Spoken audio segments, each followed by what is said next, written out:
By the summer of 1944, the Allied invasion of Normandy had achieved what had once seemed impossible. The beaches were secured, the landing phase was over, and hundreds of thousands of men, vehicles, and supplies were pouring into France every single day. On paper, this was the moment when momentum should have exploded inland. Tanks were ready. Air power dominated the skies. Artillery was positioned to flatten anything in its path. This was supposed to be the phase where German resistance collapsed under sheer industrial weight. Instead, the advance slowed to a crawl, then stalled, then turned deadly. The reason was not German brilliance, nor some secret superweapon. It was the land itself. Just beyond the beaches lay the Normandy bocage, a maze of small fields separated by thick hedgerows that had been growing for centuries. These were not simple bushes. Each hedgerow sat atop a dense earthen wall, reinforced by deep roots in compacted soil, sometimes as high as a man. From the air, the terrain looked harmless, even pastoral. From the ground, it was a nightmare. Every field became a boxed arena. Every opening became a choke point. Visibility collapsed to a few dozen meters. Movement was slow, loud, and predictable. American tanks, built for speed and firepower on open ground, suddenly found themselves trapped. To cross a hedgerow, a tank had to climb it. The moment its nose lifted, its underbelly was exposed. Tracks lost traction. The vehicle paused, helpless, silhouetted against the sky. That pause lasted only seconds, but in combat, seconds are enough to die. German infantry, hidden on the far side, waited for that exact moment. Anti-tank weapons fired at point-blank range. Crews burned alive before they could even fire a shot. Infantry fared no better. Every advance meant stepping into an unseen kill zone. Machine guns opened from concealed angles. Mortars dropped without warning. Units could not maneuver left or right because the hedgerows blocked them in. Commanders could not see the battlefield they were supposed to control. Radios crackled with confusion. Progress was measured not in kilometers, but in bodies. Here was the paradox that no one wanted to admit. Allied strength had become a weakness. Tanks were too big. Plans were too rigid. Firepower meant nothing when you could not bring it to bear. The most advanced army on Earth was being bled dry by dirt, roots, and walls built by medieval farmers. By late June, casualty reports were climbing at an alarming rate. Entire units were pinned down for days within the same few fields. Time, which had once favored the Allies, was now turning against them. Every day of delay gave German forces more opportunity to reinforce, reorganize, and counterattack. The invasion had not failed, but it was beginning to rot from the inside. And somewhere in that chaos, far from headquarters, and far below the rank of the men who wrote doctrine, a question began to circulate quietly among the soldiers at the front. What if the problem was not the enemy at all, but the way they were trying to fight the land? At first, the failure in Normandy was explained away as temporary friction. Commanders told themselves this was normal resistance after a landing, that once pressure increased, the German line would crack. More artillery was brought forward. More tanks were committed. More men were ordered into the hedgerows. But nothing changed. In fact, the situation grew worse. Every solution came from the same mindset that had created the problem. American doctrine was built on momentum. Tanks were meant to exploit breakthroughs, not create them. Infantry was trained to advance behind armor, not alone into enclosed death traps. Air power was designed to destroy visible targets, not enemies hidden behind living walls. In Normandy, none of these advantages aligned with reality. The battlefield did not reward speed, coordination, or firepower. It punished them. Officers began to notice a pattern that was deeply unsettling. The more carefully an attack was planned, the more predictable it became. German defenders did not need to guess where the Americans would advance. The hedgerows dictated everything. There were only a handful of crossing points, and every one of them was already marked, sighted, and pre-aimed. The battlefield itself had become a collaborator. Tank crews felt this failure most acutely. Crews reported the same experience again and again. Approach the hedgerow, slow down, climb, expose the belly, take fire. Survival depended less on skill than on luck. Veterans who had survived North Africa and Sicily suddenly felt helpless. They were driving machines designed for modern war, into terrain that neutralized every advantage those machines were built to provide. The psychological toll was severe. Units hesitated before advancing, not out of cowardice, but out of understanding. They knew exactly what would happen when they crossed the next hedgerow. They had seen it too many times. Confidence, the invisible fuel of offensive warfare, began to evaporate.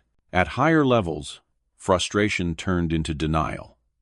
Reports were softened. Losses were explained as the cost of progress. The assumption remained that technology would eventually overpower terrain. But weeks passed, and the map barely changed. The front line bent, but it did not break. This was the moment when the true crisis emerged. The Allies were not losing a battle, they were losing time. Every stalled advance delayed the breakout that the entire invasion depended on. The longer the armies remained trapped in the bocage, the greater the risk that Germany could stabilize the front, redeploy reserves, and transform Normandy into a war of attrition the Allies had never planned for. Quietly, among junior officers, mechanics, and enlisted men, a dangerous realization began to take shape. The manuals were wrong here. The rules no longer applied. The problem could not be solved by better execution of existing doctrine, because doctrine itself was the obstacle. And in war, when doctrine collapses, solutions do not come from those who wrote the rules.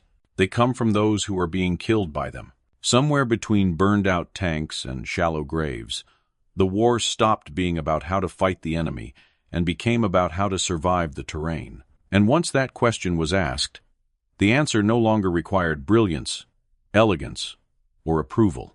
It only required something that worked. The idea did not come from a design bureau, a weapons laboratory, or a general's tent. It came from the front line, where failure was visible, personal, and fatal. Among the soldiers and mechanics working around disabled tanks, the problem was obvious. Tanks did not need more firepower. They needed a way through the hedgerows without climbing them. The solution, when it appeared, looked almost insulting in its simplicity. Instead of going over the earthen walls, what if the tanks went through them? The concept violated everything modern armored warfare believed. Tanks were not supposed to ram earth barriers head-on. That risked damaging tracks, suspensions, and engines. It was inefficient, inelegant, and unsanctioned. On paper, it was a bad idea. In practice, it was the only idea left. Improvised steel prongs were welded onto the front of tanks using scrap metal, often salvaged from German beach obstacles. The work was crude. Welds were uneven. Measurements were guessed. There were no blueprints, no trials, no approvals. What mattered was speed. Men were dying while committees debated. The first tests were not announced. They were tried quietly, on a single hedgerow, with crews ready to abandon their vehicles if everything went wrong. When the tank moved forward, something unexpected happened. Instead of climbing, it bit into the earth. The prongs tore into the root system, split the hedgerow, and punched a hole straight through the wall. The tank emerged on the other side, level, stable, and already facing forward. For the first time in weeks, the tank was not exposed. That single detail changed everything. German defenders had been trained to fire at tanks as they crested the hedgerows. That moment no longer existed. There was no pause, no silhouette, no exposed underbelly. The tank appeared suddenly, at ground level, with its main gun already aligned. What had been a killing ground became a shock. Word spread rapidly, not through official channels, but through crews and mechanics who talked to each other over engine noise and cigarette smoke. More tanks were modified. No one waited for permission. Survival had become authorization enough. This was the paradox at the heart of the innovation. The solution that worked best was the one that broke the most rules. It was ugly. It ignored doctrine. It reduced a complex tactical problem to a physical act of violence against the terrain itself. And that was precisely why it succeeded. By turning the hedgerows from shields into liabilities, the battlefield began to change shape. Fields that had once been death traps became avenues of advance. German positions that relied on predictability were suddenly vulnerable. The balance of fear shifted. What began as an act of desperation was becoming something else entirely. Not a weapon, not a strategy, but a reminder that in war, effectiveness does not ask for permission. It simply proves itself. And once it did, there was no way to contain it. The change did not announce itself with a breakthrough or a dramatic collapse of the German line. It arrived quietly, field by field, hedgerow by hedgerow. But for the men fighting in Normandy, the difference was immediate and unmistakable.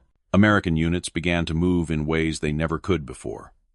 Tanks no longer lined up at predictable crossing points. They punched through wherever the ground allowed.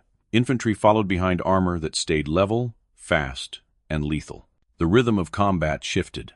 Attacks that once stalled within minutes now rolled forward without stopping. German defenders felt the shock almost at once. Their entire system of ambush had been built around timing. They waited for tanks to climb. They aimed for exposed bellies. They fired into silhouettes framed against the sky. Now the tanks appeared without warning, bursting through walls of earth at eye level. Guns already trained. Defensive fire came too late or from the wrong direction. Positions that had been secure for weeks became traps. Anti-tank teams were overrun before they could relocate. Machine gun nests, once protected by hedgerows, were flanked and destroyed from angles that had never existed before. The terrain that had favored defense now punished it. What made the shift so devastating was its speed. There was no gradual adjustment period. German forces did not have time to rewrite their playbook. The assumptions that kept them alive yesterday were killing them today. Confusion spread faster than orders could correct it. American command quickly recognized what was happening.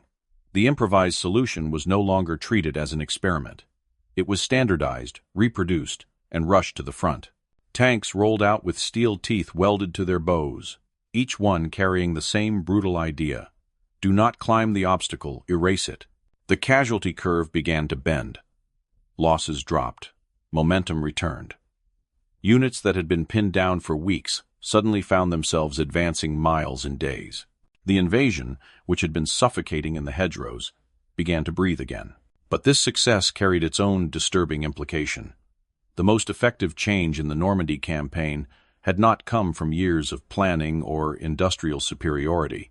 It had come from desperation, disobedience, and scrap metal. The battlefield had flipped not because the Allies became stronger, but because the rules had changed underneath everyone fighting on it. And once those rules were broken, there was no going back to the old war. The hedgerows no longer decided who lived and who died. Humans did. What followed would not just determine the fate of Normandy, but the tempo of the entire Western Front. Once the breakthrough began, the scale of its impact became impossible to hide. What had started as a local improvisation now left a measurable trail across the battlefield. Advance rates increased, engagement times shortened. Most importantly, casualty patterns changed in ways that could not be explained by chance. Before the modification, assaults through the bocage followed a grim rhythm. Units would attack, stall at the hedgerow, and absorb losses while waiting for the next attempt. Progress was slow and expensive. After the change, that rhythm collapsed. Tanks no longer paused. Infantry no longer advanced blind. German positions were engaged on terms they had never prepared for. Within days, the front line began to stretch and fracture. Defensive sectors that depended on fixed ambush points were bypassed or crushed outright. German units that survived initial contact found themselves isolated, cut off by armor that could now move freely across the terrain. Command and control broke down. Retreats became chaotic. The true significance lay not in a single engagement, but in accumulation. Every avoided ambush meant lives not lost. Every field crossed without stopping meant another opportunity denied to the defenders. Over the course of days, then weeks, the numbers added up to something staggering. Casualties that would have been inevitable under the old conditions simply did not occur. This is where the paradox deepened. The same act that made the fighting more lethal for German forces made it less lethal overall. By ending the stalemate, the war of attrition in the hedgerows was cut short. Fewer repeated assaults meant fewer men sent into predictable death. Violence increased in intensity, but decreased in duration. From a distance, it looked like a sudden surge of Allied efficiency. From the ground, it felt like survival finally had a logic again. Staff officers and analysts took notice. Reports began to circulate, linking the modifications to operational success. The correlation was too strong to dismiss. What had once been unofficial was now endorsed, reproduced, and supplied as standard equipment. Yet, even as the numbers spoke for themselves, the discomfort remained. The lesson they implied was not flattering. It suggested that the system had been slow, that doctrine had failed, and that salvation had arrived from outside the approved chain of command. History often prefers clean narratives, brilliant generals, decisive battles, elegant plans. This story refused to fit. It was about how an army stopped bleeding, not by becoming smarter, but by becoming more honest about what was killing it. And in that honesty, the war began to move again. After Normandy, the steel cutters faded quietly into the background of history. They were absorbed into manuals, standardized, then eventually replaced by new doctrines and new machines.